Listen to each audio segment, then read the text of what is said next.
You've started a study session today. You open your notes, maybe made some tea, set a timer, and within 4 minutes, you checked your phone. Not because you're lazy, not because you lack willpower, but because you built your entire study system completely backwards. And the worst part? Chinese students figured out the fix decades ago, and it has nothing to do with working harder. Here's the uncomfortable truth nobody's saying. Your brain is not broken. Your brain is doing exactly what it was designed to do. Choose the highest dopamine option available to it. Right now, in your study setup, your phone gives 100x more stimulation than your textbook, so your brain picks the phone every single time. Willpower cannot beat that. Nobody's willpower can beat that. Think about it this way. Trying to study with your phone nearby is like trying to diet while someone holds a pizza directly in front of your face. You're not weak. The setup is wrong. Chinese students in Gaokao Prep, they're not stronger than you mentally. They just don't have the pizza in the room. But here's what's really interesting. That's only one layer of their system. Here's the layer that actually breaks people when they hear it. Most students think of studying as something they do. Chinese Gaokao students think of studying as something they are. Let me explain why that difference is enormous. When studying is something you do, every session requires a decision. Should I study now? Am I tired? Maybe after this episode, maybe after dinner. Every single day, you're negotiating with yourself, and you're losing.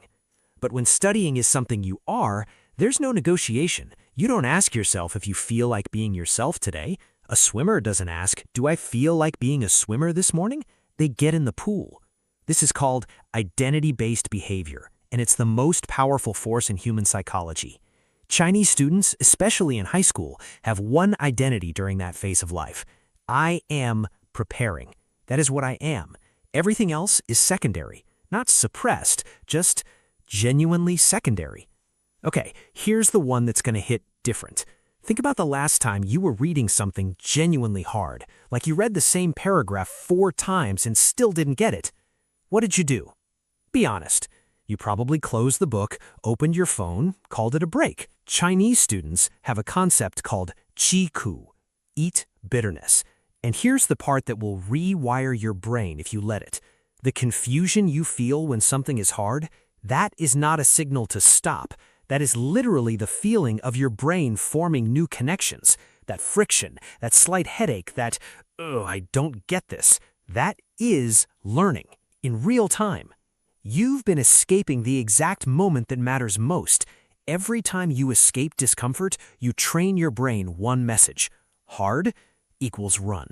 Every time you sit with it, even for 5 more minutes, you train your brain hard equals stay. Do that 200 times, and you become someone that other people call naturally disciplined. There's nothing natural about it. It's just reps. Chinese students don't rely on motivation. They build a machine, and then they maintain the machine. Here's what the machine looks like. Fixed time, fixed place, fixed duration, no exit. Same time every day. Studying starts, not when you feel ready, when the clock says. Same place, your brain already knows what happens here. Same duration, 2 hours. Not until I finish, 2 hours, period. No exit, meaning you don't have to study hard those 2 hours, you just can't do anything else. This is genius, and barely anyone talks about it. When your only options are study or stare at the wall, your brain will eventually choose to study. Not because you motivated it, because boredom is also uncomfortable. You weaponize boredom against your own resistance.